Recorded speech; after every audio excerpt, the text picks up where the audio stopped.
Okay, thank you all for coming. I'm Alec Holcomb. I'm the director of the Contemporary History Institute here at OU. So this 8th annual Elizabeth Evans Baker Peace Talk was made possible by the generosity of the Baker family. Elizabeth Baker, who lived from 1902 to 1990, was the wife of John Calhoun Baker, the president of Ohio University from 1945 to 1961. She and her husband came to Athens after the conclusion of World War II and were profoundly affected by that conflict. There were many veterans at the university immediately after the war. And to further the cause of peace in the world, Elizabeth promoted the establishment of peace studies programs at 3 different universities, one of which, of course, was here at OU. And in a similar spirit, she threw herself into the cause of anti-nuclear war activism and many other efforts to try to promote the cause of peace around the world. So our speaker today is Dr. Christina Morina. She was born and raised for much of her youth in East Germany, actually a town in the very kind of eastern border of East Germany, right next to Poland. And both of Dr. Morina's parents were high school science teachers. Her family was a classic example of one that was split by the Cold War division of Germany into East and West. Dr. Morina's mother's family was based all the way on the western side of West Germany, there on the border with France. And the closure of the East-West border in 1961 made her family a divided one that attempted to keep in touch across the Iron Curtain of the Cold War. And all the hopes, dangers, and uncertainties associated with her family's efforts to maintain contact with relatives in West Germany left a profound impression on Dr. Morina during her youth. She was 13 years old in 1989 when East Germany collapsed and the country underwent unification. As Dr. Morina explains, she was thus, quote, old enough to get a sense for the unfree and restricted essence of life under state socialism, but also young enough to be able to fully embrace the opportunities that opened up after the end of East Germany. One of those opportunities was a chance to be an exchange student here at Ohio University in the year 2000. After earning her MA in contemporary history here at OU, Dr. Morina began a doctoral program in history at the University of Maryland. Since then, she's had an outstanding career in research and teaching. She's written about the memory of World War II in Cold War Germany, about the genesis of Marxism in late 19th and early 20th century Europe, and more recently about such topics as memory culture, bystander history, and the history of historiography. Dr. Morina's talk today is titled 1,000 New Beginnings, Germans and Their Democracy Since the 1980s. Would you please join me in welcoming Dr. Morina?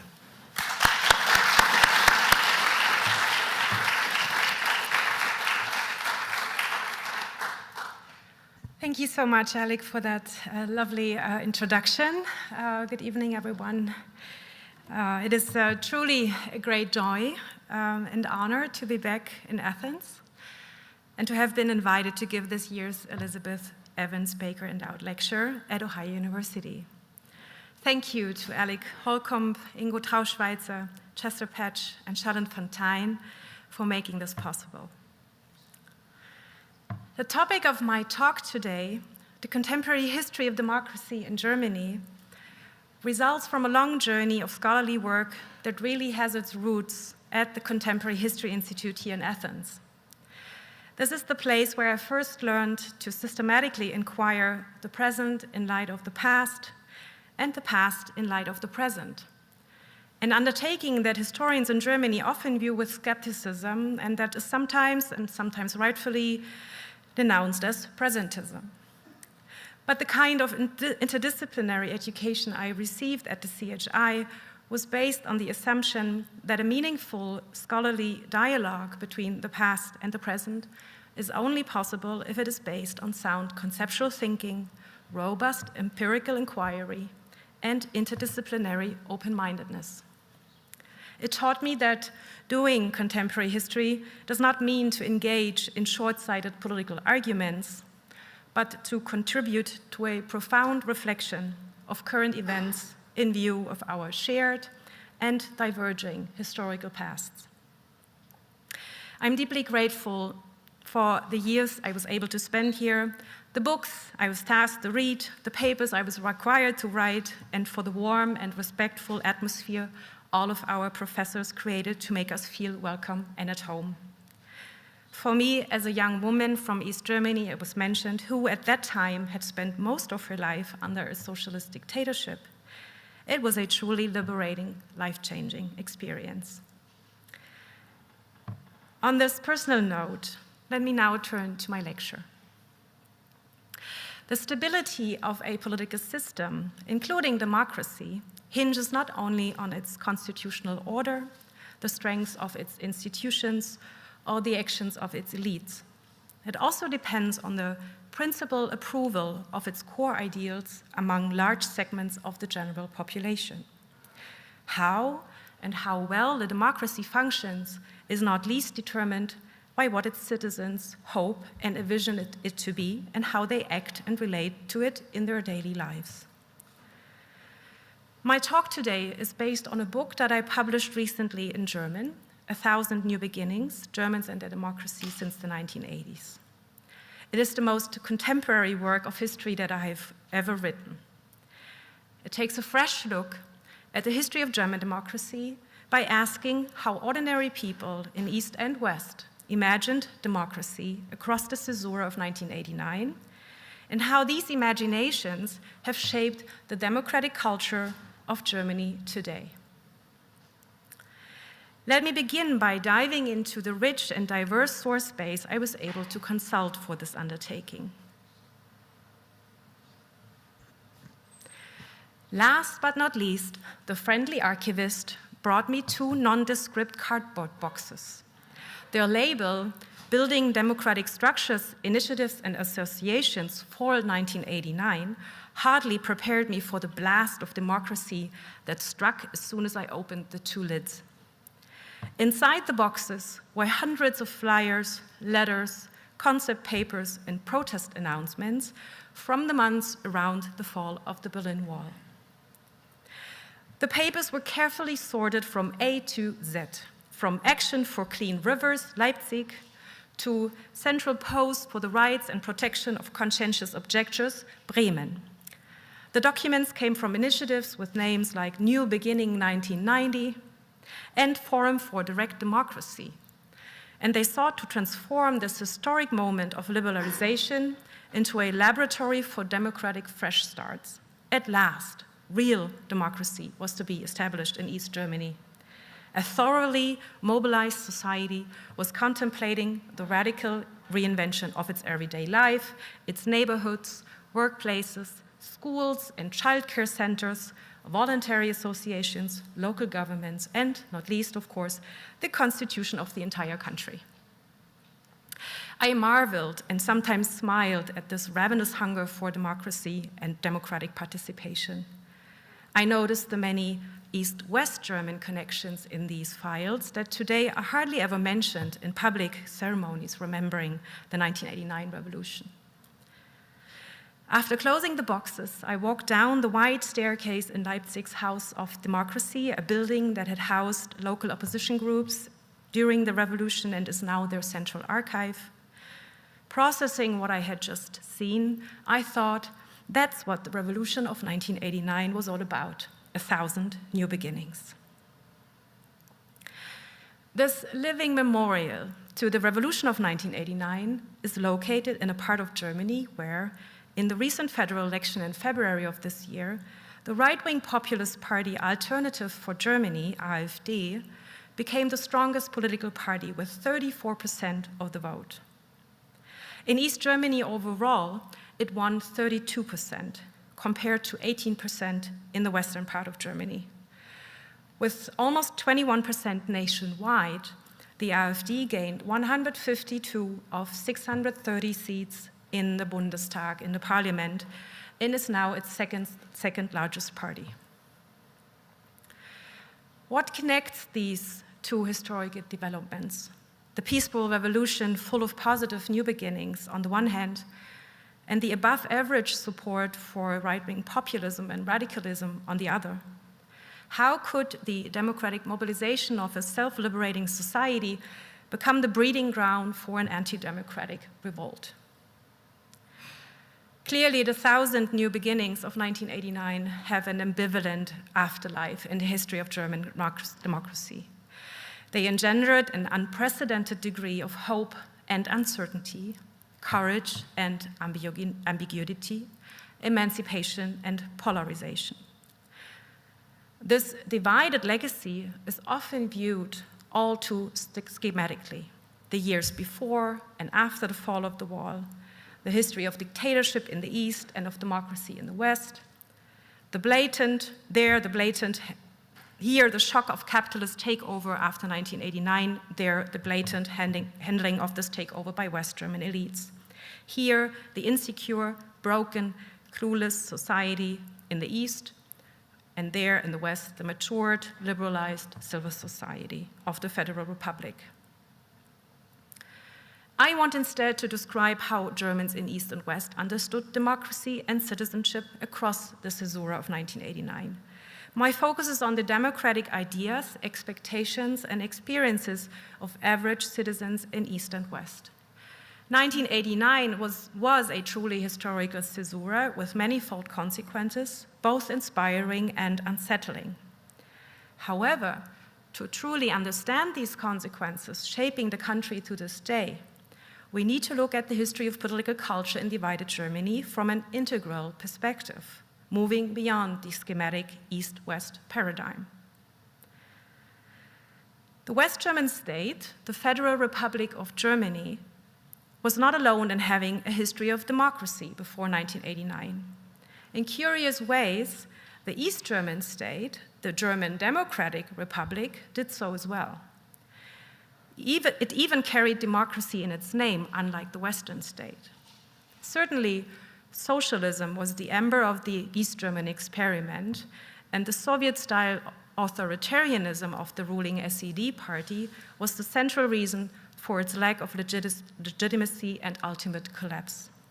Still, the symbolic, strategic, and thus more than just propagandistic reference to democratic principles played a fundamental role in the history of the GDR and of state socialism in general, I would argue. Even if the story of the SED state cannot be considered a history of democracy in the strict, narrow sense, we should take it seriously as a history of democracy as a claim. In the West, democracy was negotiated as a political order and everyday practice. In the East, democracy was a state claim, an everyday utopia. According to its constitution, the GDR was realizing, quote, socialism and communism, peace, democracy, and friendship among nations, end quote. It promised its citizens the exercise of political power through democratically elected people's assemblies. The word democracy or democratic appears more than 90 times in the constitution of the East German state. In reality, socialist or people's democracy only existed in appearance in the GDR. It was simulated by the state day by day and at a great expense. It was an unfulfilled but nonetheless relevant and deeply consequential promise. It was negotiated and appropriated in society in manifold and quite idiosyncratic ways. This matters because, as mentioned at the outset, how well a political system functions, especially a democracy, depends heavily on what citizens imagine it to be, what they hope it will achieve, and how they seek to participate in it. As a historian of democracy and autocracy, I'm interested in individual ideas about political participation, representation, and citizenship in systems variously claiming and denying democracy. These ideas constitute the subjective undercurrents of a political system. It is crucial, I think, to examine how they evolve over time and how they contribute to the stabilization and destabilization of a political system. Unsurprisingly, notions of citizenship and democracy differed greatly in divided Germany. The long-term democratization of West Germans, their transformation from Volksgenossen into citizens in the sense of competent members of society, to quote Jeff Ely's concept, can be traced in detail in thousands of citizens' letters sent to the federal presidents Karl Carstens and Richard von Weizsäcker in the 1980s, dealing with various mundane and fundamental matters. Even if remnants of pre-1945 radical nationalist and racist history are visible in more than just a few letters, especially in relation to questions of migration and social welfare, they document a society that had learned to handle conflicts in constructive, formalized, representative ways. The self-perception as citizen, articulated in these sources, has three layers of meaning. People express themselves as voters, most of all, as taxpayers, and as servants of the state, not in a subservient, but largely affirmative, self-confident, emancipatory sense. Let me take as an example the intense discussions about the appropriate tone of election campaigns. Many West Germans took up a pen during the heated federal campaign of 1980, in which incumbent Chancellor Helmut Schmidt was challenged by Franz Josef Strauß. In thousands of letters, today deposited in the Bundesarchiv and the Bundespräsidialamtsüberlieferung, people pleaded with the federal president to guarantee a, quote, peaceful and objective election period free of emotion, and expressed their indignation at the way in which politicians argued, calling each other, quote, flushed chickens, liars, or pissing bulls, as the letters pointed out. People held an image of themselves as citizens with, in principle, equal rights and responsibility in the larger political order.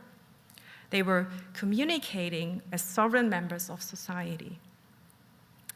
The president, federal president, was addressed as primus inter pares. As one writer put it, the most authoritative citizen of our people, a fellow human being who held political power for a limited period of time. Overall, West German notions of citizenship and democracy are summed up well in a note written by a musician from Hamburg to President Karl Carstens in 1984. Referring to the debate on how state and civil society can and should aid GDR refugees, he captured the three levels of meaning of the concept of citizenship I just mentioned by stating, quote, I too am the state. Der Staat bin auch ich. While West German writers assumed and also could assume that their interventions, even the most critical ones, would not be perceived as subversive, citizens in the East, in GDR, wrote under radically different circumstances. For the East German side, ego documents collected by the Stasi, the Ministry of State Security, the secret police of East Germany, amounted to tens of thousands of private letters, ranging from the internal correspondence of Stasi officials to ordinary citizens' mail, petitions, letters, love letters, postcards, essays, drawings, poems, and many other documents. Today, also deposited in the Bundesarchiv in Berlin, in the files of the Stasi. Many of these documents were not sent directly to the Stasi, but sorted out in the mailrooms of various government offices and newspapers and forwarded to the Stasi as dubious or even subversive. Often they were sent in anonymously or semi-anonymously, but a surprisingly large number of people also wrote under their real names and addresses. In these texts, documenting the everyday political language of a society, notions of citizenship were also threefold. East Germans primarily saw themselves and in doing so often in fact affirmed the ideological language and positions of the SED as Menschen, as human beings within the socialist community of human beings, one of the propaganda terms. Personal concerns related, let's say, to housing, consumption, or travel restrictions are routinely addressed as fundamental, if not existential, questions. On a second and third level, East Germans express themselves either in their societal function, for example, their profession or political mandate, or as simply citizens of the GDR, more or less emphatically distancing themselves from that state as an inhabitant of a temporary country somehow. That is the underlying meaning of the citizens of the GDR self-description. The ruling SED and its entire state and media apparatus constantly invoked its supposedly democratic constitution with a measure of pathos for which there was no parallel in the Federal Republic. Accordingly, East German citizens' correspondence is permeated by efforts to come to terms with the state's shallow claim of democracy, often in an attempt to fill it with real meaning. Numerous men and women, with or without party membership, negotiated the promise of socialist democracy, especially its ostentatious appeal to humanity, Menschlichkeit, or even Menschheit. Those, for example, who sought to leave the country emphasized that the restriction of their rights to travel and reside robbed them of their personal dignity and freedom as citizens. It made them feel as if their very humanity was negated. As a young man put it in a letter to the Junge Welt, a youth newspaper in 1987, without the right to travel, we are no longer human. It was not least the task of the press, he insisted, to, quote, influence the ethical and moral conditions of the country, especially when the claims of democracy and humanity so utterly fell behind the regime's repressive everyday practices. Even those who were not thinking of leaving the GDR, and there were many millions who did not leave the GDR, argued in similarly ringing ways, increasingly so from the mid-1980s onwards, and precisely out of concern about the other many thousands who left. Criticism of the SED's democratic rhetoric was formulated less in the language of human rights and civil liberties than in the language of political existentialism. Take, for example, a group of workers of the district of Meiningen who wrote shortly before the local elections of May 1989, another fake election of the Stalinist kind, these workers contended in their letter. The group complained about the lack of, quote, electoral maturity or agency, Mündigkeit, and described a sense of fundamental frustration with the state among society at large. Quote, whoever preaches democracy to the outside world must also realize it in their own country. Don't you realize how indifferent our people has become? We don't live to work, we work to live. But people want to be free. Social security is good, but not at any price. We and all of us live only once, end quote. Such references to individual civic agency, Mündigkeit, a key term in this correspondence in German, and the struggle for a better, truly democratic socialism bear singular witness to what it meant to lead an undemocratic life, a life as the humiliated and powerless as an East Berlin group of friends put it in a 1987 letter to the Committee for Human Rights. This committee was to promote the UN Human Rights Convention on behalf of the SED. It promptly handed that letter over to the Stasi.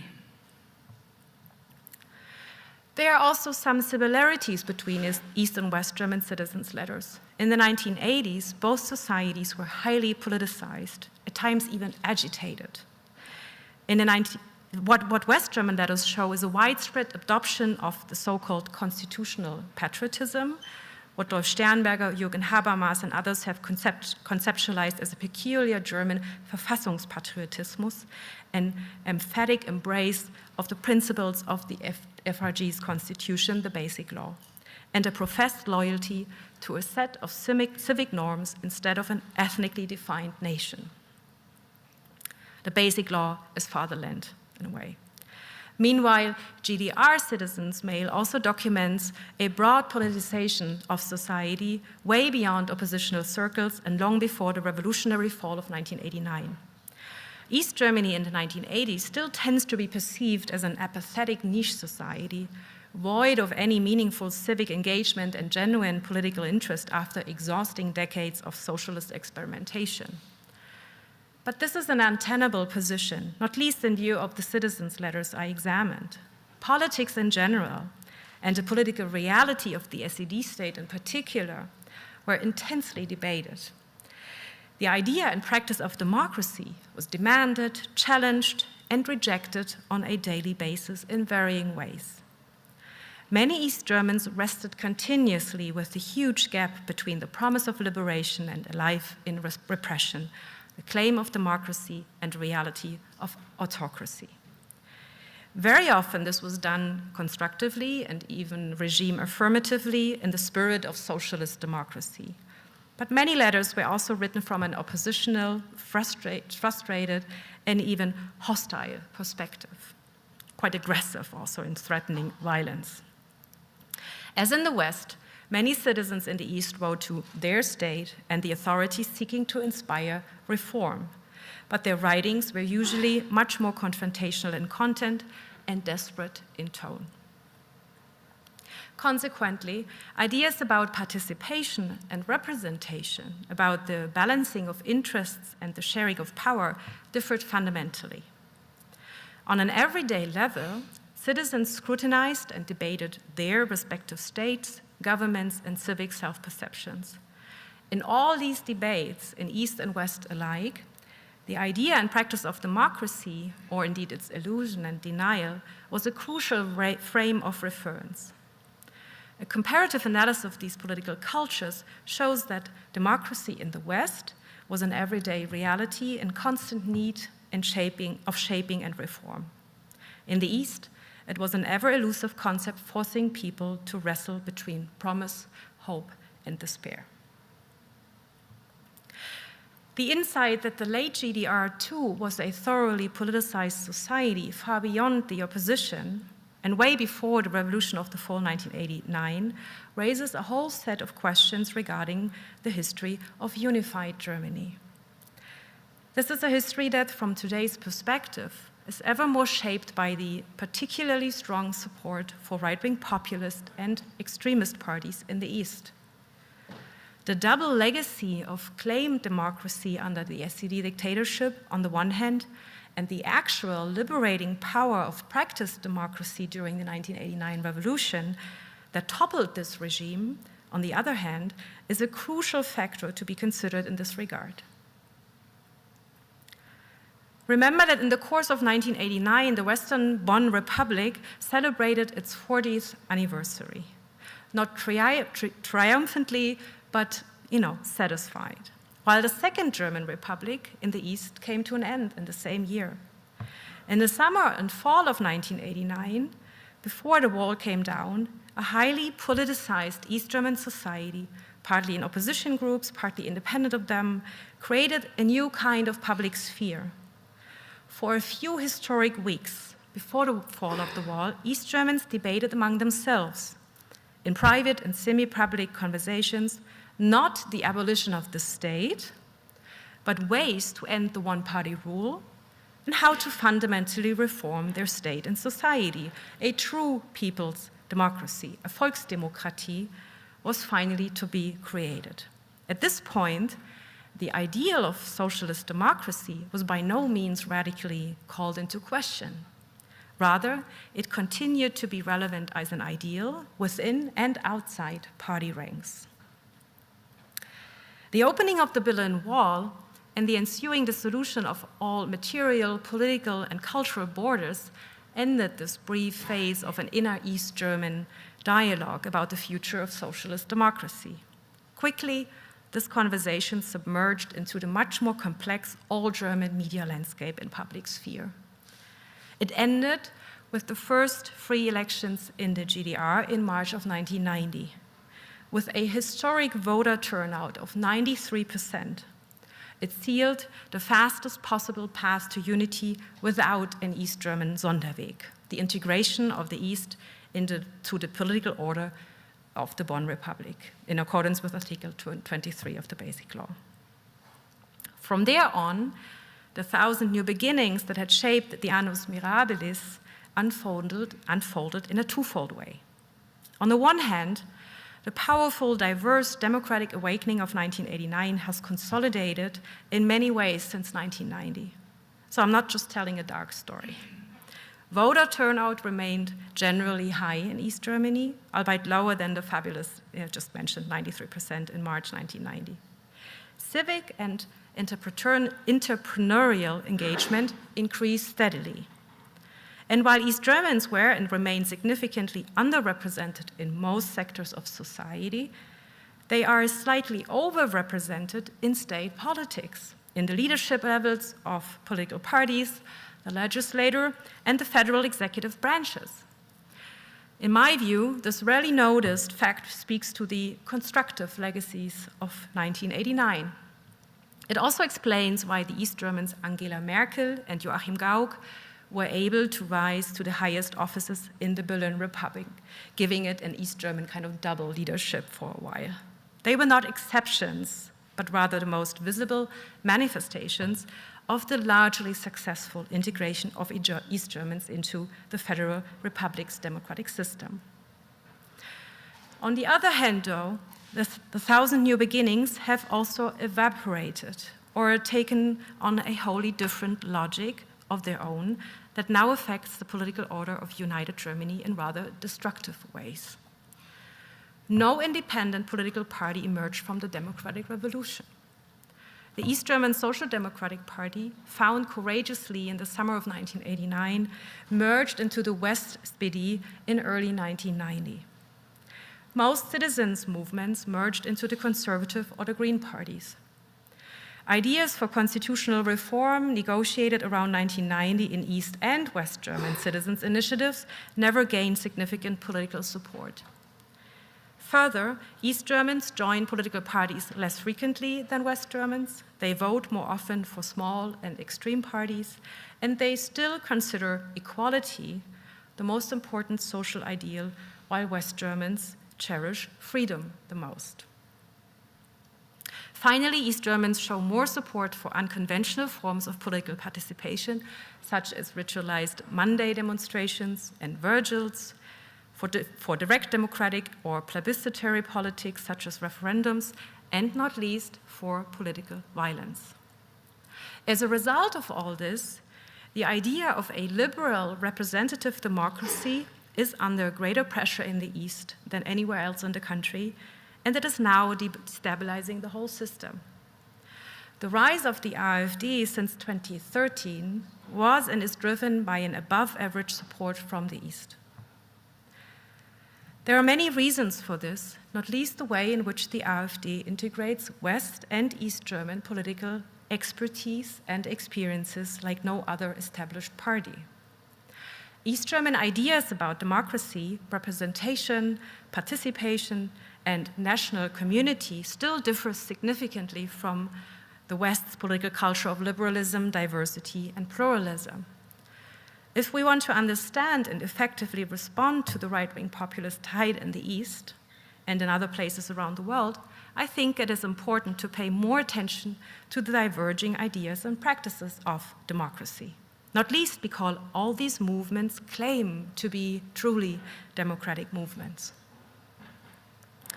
Crucially, during the revolution of 1989, the idea that received most of the revolutionary energy and fantasy was not liberal democracy, parliamentary democracy. Rather, it was ideas of civic participation, Bürgerbeteiligung, and direct democracy, Basisdemokratie. Basic democracy was the key term in the revolution.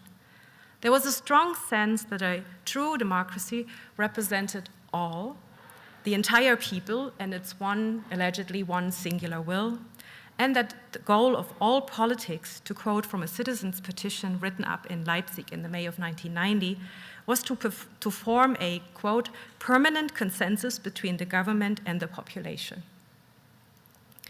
Overall, these documents are striking in their expression of a pronounced need or even desire for social consensus and political harmony. In a specifically East German sense, then, good politics or good democracy have come to mean unity, harmony, congruence of interests between the people and those in power. Scholars like Martin Sabro have described the GDR as consensual dictatorship, an identitarian form of rule which, quote, constantly proclaimed the consensus of rulers and ruled from above and had it acclaimed from below, to quote Sabro. This speaks to the populist, or maybe with Jacob Talman, the totalitarian democratic dimension of communism that deserves much more attention in analysis of populism's rise after the Cold War, I believe. Even if 1989 was based on genuine democratic and emancipatory aspirations and actions, toppling the SED's fake democratic regime, the most prevalent ideas of direct and consensual democracy have built on that peculiar legacy. The abundant sources on the democratic discourse during the revolution I examined speak variously of total democracy as opposed to spectator democracy, of complete democratization and direct democratic rule from the local to the national level. And many East Germans envisioned a thoroughly democratic society as a more solidary society, for example, by suggesting that the ideal of a community of solidarity was to be added to the constitution in unified Germany, along, for example, with the possibility of referendums on the national level. Or the right to work, the right to live. There were a number of social rights that they wanted to be added to the constitution. It is important to stress that it was not a majority of East Germans who favored these ideas. Most ended up supporting the proven Bonn model of parliamentary representative democracy, and they also vote accordingly to this day. But a significant minority held these views, and since unification, neither the political system nor the political practice of the Berlin Republic has had much room or regard for them. Here then, in my view, lies a crucial reason for the extra potential for the AfD in the East. The party, with its plebiscitary rhetoric and claims to direct representation, effectively ties in with such ideas, quite literally picking up the ideas that were left scattered on the streets of the 1989 revolution. It presents itself as citizens' movement, promising real representation to the people and direct leadership, with referendums at the federal level, a direct vote of the president of the Federal Republic, and even extra or even anti-parliamentarian bottom-up approaches to politics in general. It offers the alternative East Germans never got to try out. What is more, East Germans have never confronted the sociocultural basis of Nazism in a way that West Germans have done since the 1960s. Not in a perfect way, but they tried and did a much better job in reckoning with the roots of National Socialism. As a result, AfD slogans like patriotic solidarity and calls for a merger, once again, of nationalism and socialism are less objectionable and more appealing to East Germans. Thus, the right-wing populist movement threatening the liberal democratic order of contemporary Germany thrives on the revival of the two most destructive visions of community and representation established in the 20th century in Germany: the Nazis' people's community and the communists' people's democracy.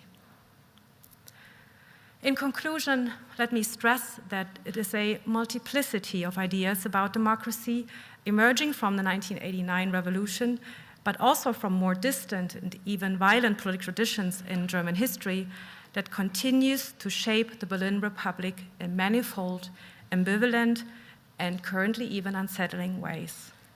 Studying how such ideas matter in a certain time and place reminds us of the many forms in which democracy can be imagined and claimed, but also corrupted and misconstrued, to the benefit or detriment of one of the most enduring promises in human history. I thank you for your attention.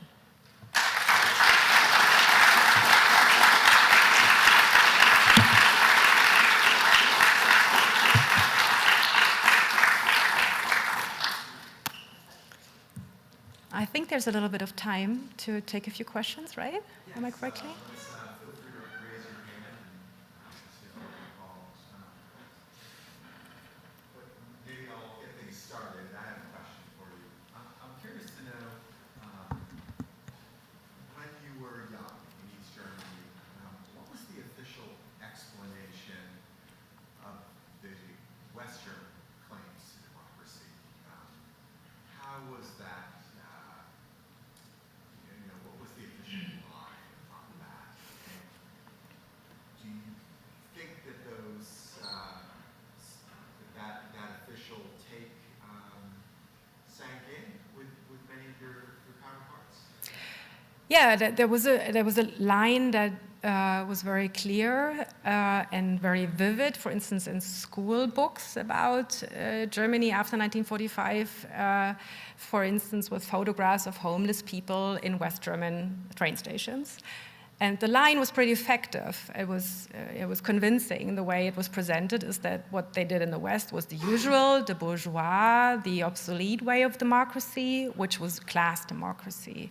Any system in which political power is not distributed in a way that economic power is distributed. So in a society where there are large difference in property ownership and wealth, that cannot claim to be a truly democratic society. And the argument was what one did in East Germany is the next stage of democracy is kind of the progressive move forward, where democracy does not only mean supposedly political equality, but also social equality. And what I mentioned in the social rights that were so central to the democracy discourse in 1989 in East Germany is a testament to that very powerful narrative that democracy in the East was superior, was the next step, was the more consequential one than the class democracy that was not a real democracy in the West. And that was underlined with narratives of misery, of homelessness, joblessness, and of all the real problems of liberal Western democracies and capitalist societies. So that was tied together quite effectively. Yes, very much in the back. Hi, good to see you. Hello. Something I'm wondering about, it seems putting the geopolitics and the international system back in the 1980s, in the Federal Republic, there was this seemingly much more conflictual relationship with the United States and West Germany. The installation of new generation nuclear weapons in West Germany, et cetera, produces this huge peace movement. Ronald Reagan is very much regarded as a kind of unreconstructed Cold Warrior. Mm-hmm.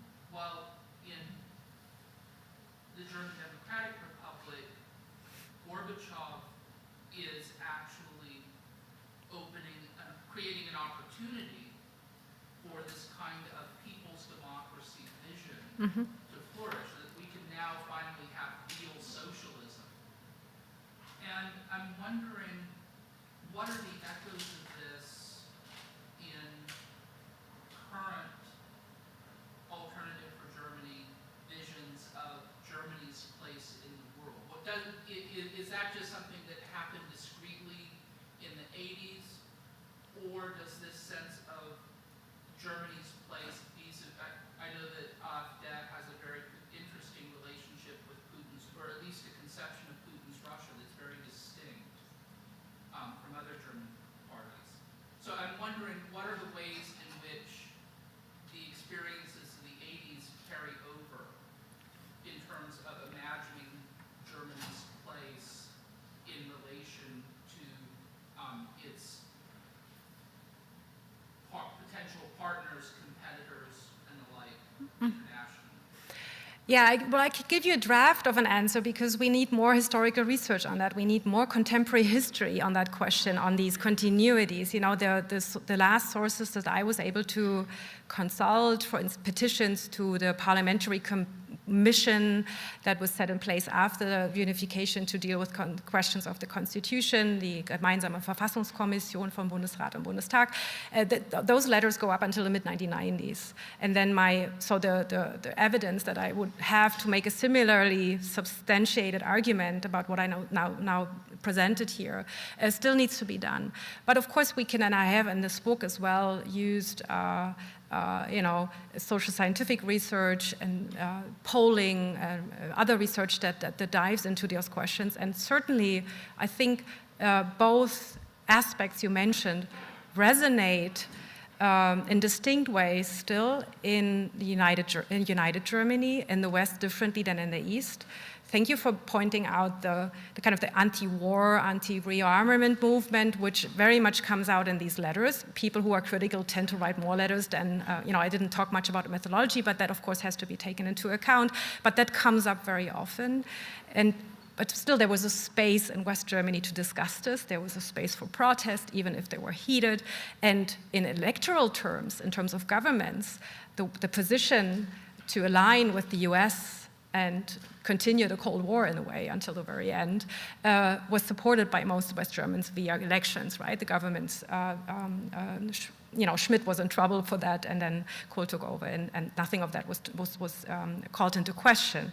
In the East, thanks also for the reference to Gorbachev. And Gorbachev mentioned in an interview, and it was cited in the East German official newspaper, everyone read, even though people knew that you shouldn't take it at face value. He said, "We need democracy as the air we breathe." And people knew that that is a way of referring to democracy that fundamentally differs from how East German elites, how Honecker talked about the people's democracy. So it invited, and you can find those reflections in the letters as well. So there was this mobilizing, inspiring, of course, Glasnost and Perestroika message coming from Moscow, in contrast to which what the East German regime didn't do, became even more extreme. But the position now in East Germany towards the West and Russia is very fundamentally, I think, shaped more by events before 1989 than since. Unlike in other areas, I think, where the period since 1990 is more consequential, I think economically, for instance. First, there's anti-Americanism in East Germany that very much still lives on. It's a foundational sentiment. And it is also, in parts of West German society, a very visible. My Bielefeld colleagues, the old 68ers, very much have trouble now having to teach NATO and, having to engage in military considerations because of a pacifism that has a very peculiar German tradition too. It's also a fundamentally important subject to study further, and also an anti-Western, anti-American sentiment that is there as well. So there's some crossover, but then the experience, I think, of the Russian occupation, Soviet occupation, and the 40-year dictatorship is not as central as to suppress fascination with authority in the East, which is a different strand that still continues. I think there's a sympathy towards deciders, movers and shakers, people who just, and the security interests of the Soviet Union also still, I think, resonate.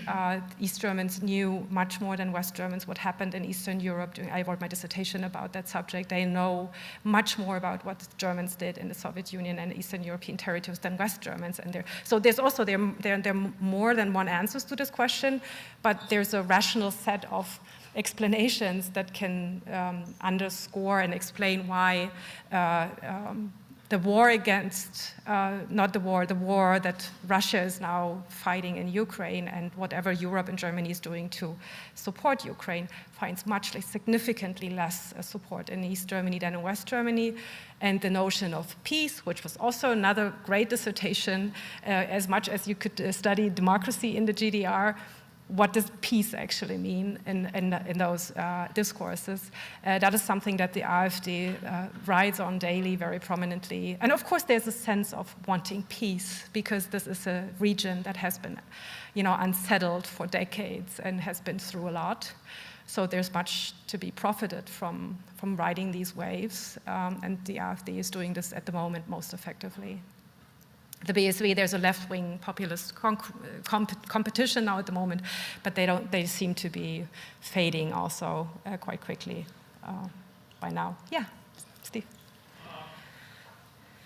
I'm very interested in what you're doing, and I've used some areas of my own research that are similar. The Soviet Union isn't the GDR, but to use secret police records about public opinion, and then also letters to the editor and to newspapers about public opinion. Writing public opinion in a dictatorship is devilishly difficult, because the secret police has its own reasons for saying what it says. Mm-hmm. And you can believe some of it, you can't believe other parts of it. They have an agenda, right? And we don't really know what the agenda is, because it could be based on the individual prejudices of an individual NKVD agent. The same is true, though, with letters to the editor, which is they're scarcely ordinary people. Those people don't write letters to the editor. The people who do tend to be more political, more politically engaged. They also tend to believe in the system more than people who don't ever take up the pen. Or they can be cranks, because I mean, I know a lot of people who write letters to the editor, and you don't want to be in a coffee shop with them. So letters to the editor and letters to newspapers can be really difficult to deal with. How do you deal with these problems and sources? Well, may I respectfully disagree? From the historical, I was also surprised, because that was my set of expectations that I had as well. You have a cliche, I think, imagination of how a FATS letter to the editor writer looks like, right? Male, white, above 50, well-educated, well-positioned, or the cranks. I see the images that you have. I was surprised in both cases to find a much more diverse sample that is difficult to actually, which is part of historical research. You have to reconstruct how the sources you're dealing with came to be sources, and what has been selected, what has not been preserved. That goes for all contexts, regardless of dictatorship or democracy, where we have to look at that very carefully. But it's striking to see that, and by ordinary, I define this in the book as people who do not hold a certain office, or do not, cannot be said to have held a certain historical responsibility at the time that I'm studying them. So you and I, without holding office or responsibility, are those people. And the East German Stasi files, because so many of the letters have just been randomly also taken from post offices, and not just the ones that were picked out for being subversive, but it's a truly coincidental kind of broad phishing, phishing action that the regime did sometimes, to just pick up what the population was writing, and so much of these letters are still there, they're not researched, they're not analyzed. So I would disagree. I tried a little bit to make a statistical analysis. Male tend to be overrepresented, elder more than younger ones. But I also found a lot of not well-educated letter writers, children's letters, depending on the subject. For instance, the Constitution Commission that I mentioned received much more letters from women than from men. And in early 1990s, so women were much more interested in constitutional reform than men were, according to petitions and citizens' correspondence. And those were very diverse. My usual answer, I get that question quite a bit, is if you look at the documentation and the evidence we have, you could make the argument that it's not a representative sample that you have, but in its kind of arbitrariness and peculiar historical selectiveness, these samples represent something like a broad reflection of how East and West Germans, aside from the fringes, in both cases, fringe people don't write letters, they, build bombs or whatever you want to argue. They don't engage with the federal president on that level. But next to the fringes, I think you have a broad reflection of society. And then, of course, in writing, it depends on it. You have to, every letter that I cite, I try to be as meticulous as I learned in trying to determine, what the intention was, what the context was, and what the letter was written, what the audience of the letter writer maybe made with its contents, and how this was influenced. And none of them sat down and said, I'm going to write a letter about democracy. The fun thing is that you find the democracy term in so many ways in these letters, and it was actually really joy to try to come up with a method to study systematically what democracy meant to these people when they said, this is totally undemocratic what you're doing there. And so, and the result of it is presented in the book. Yeah, go ahead. I thought it was really interesting, that there was such a wide range of diversity in who was writing these letters, and obviously so many different demographics, like urban, rural populations, age and gender, and you mentioned that women were a lot more interested in constitutional reform. Were there any other patterns or interests in what these letters were about, based on demographic that you found? Well, it's difficult to answer that question because no one human being would be able to make that analysis of all the letters that we have, because they go into the millions, and we have to piece this together in individual research projects. And in West Germany, it was in a way easier for me because the Bundespräsidialamt, the presidential archives, the archivists, came up with their own system to categorize the letters. First they were sorted alphabetically. Often the response of the office of the president was included next to the letter, so you have a perfect kind of documentation. Perfect, but you have what the state wanted the correspondent to get in response.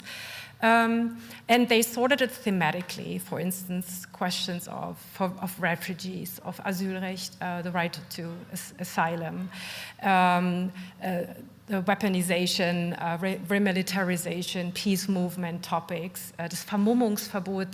There was a huge debate in the 1980s about the right to shield your face while demonstrating. Hundreds and hundreds and hundreds of letters came into the federal president's office.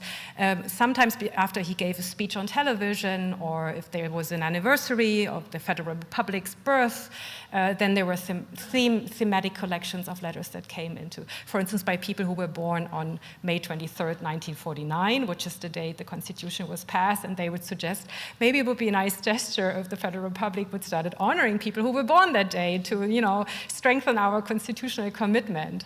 And you would find a bunch of those suggestions nicely, neatly sorted in the federal archives. And for East Germany, it's much less systematic. There's almost no kind of thematic. You have statistics that the Stasi came up with themselves, which are quite interesting. For instance, protests against elections, where they compared how many Eingaben, how many protest letters they used to get. And then the May 1989 election that I mentioned, in May 1989, 40,000 East Germans sat down and wrote a letter to protest how these were rigged elections, obviously rigged elections, and were pretty courageous because most of them, almost all of them, were written under a real name and address. Yeah, quite striking, actually.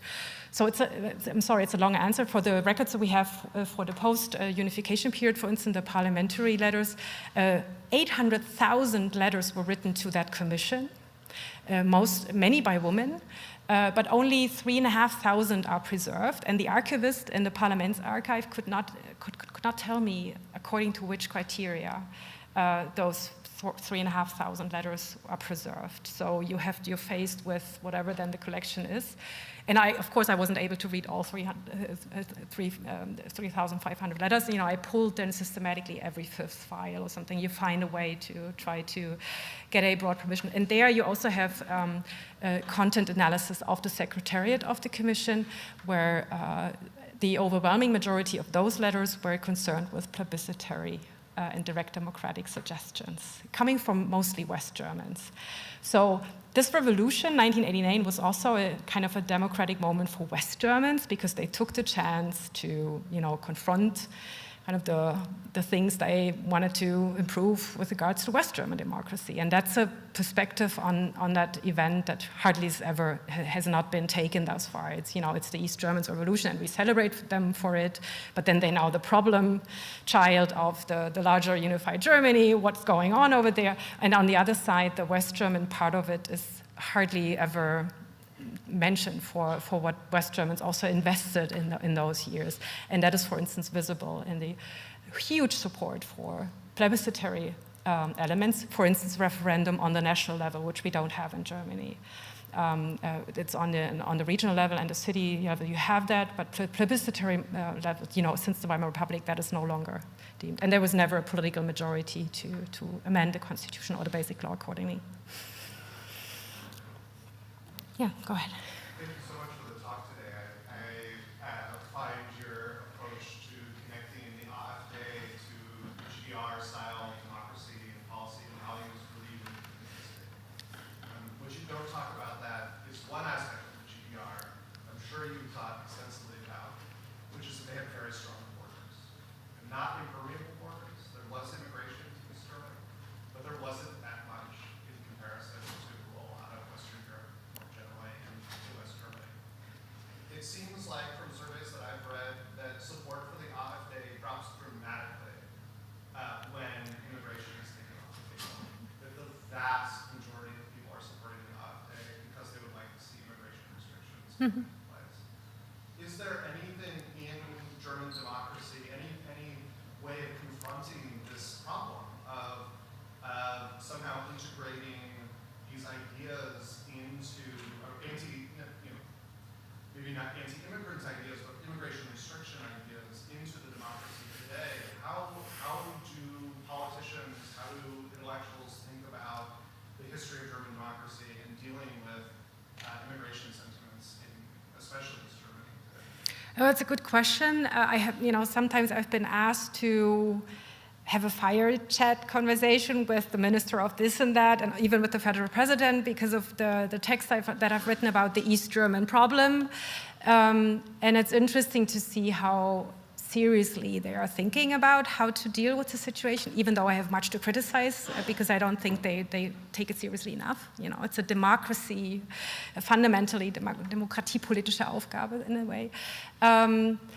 First, I would point to the fact that I mentioned that it is one main reason. There are many other reasons I think we have to take into consideration. And yes, though, there's the contact thesis that people who live among diverse communities have less of a problem with migration than because of an experience of integration that actually works most of the time.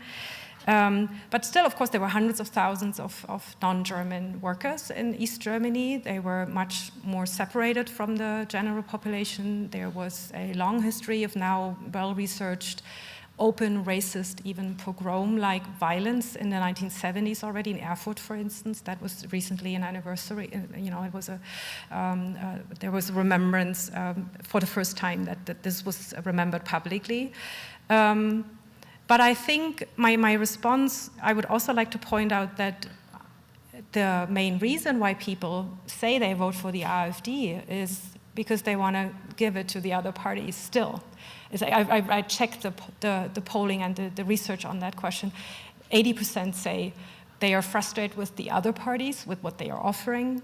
And that doesn't differ much in East and West. So there's a fundamental, that's why it's not an East German problem, it's a fundamental problem of the old liberal party, the established liberal parties. So the main reason is not immigration or a problem with immigration. That's what the AfD makes it to be. And that's where I think the political discourse has to be very smart. And the question of whether you jump on the frames and the stresses and emphasis that the populists, the right-wing populists bring out, whether that is the logic in which you want to put forward your own political argument. And that's what's been happening in the last 10 years pretty much on almost all sides of the political spectrum in Germany. So we all talk about migration as if Germany's problems are mainly due to migration, which is not the case, factually not the case.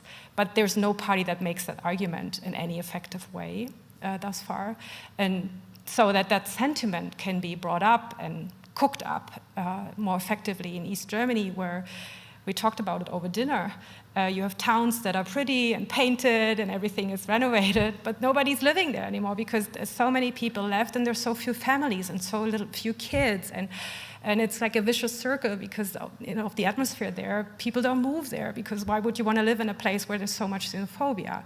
And that's exactly the kind of viciousness and vicious circle that the populists need, I think, to strive. And that they, using all the means they have, they do this quite effectively. And the others are too clueless still and struggling. And it's not an easy, of course, it's not an easy task.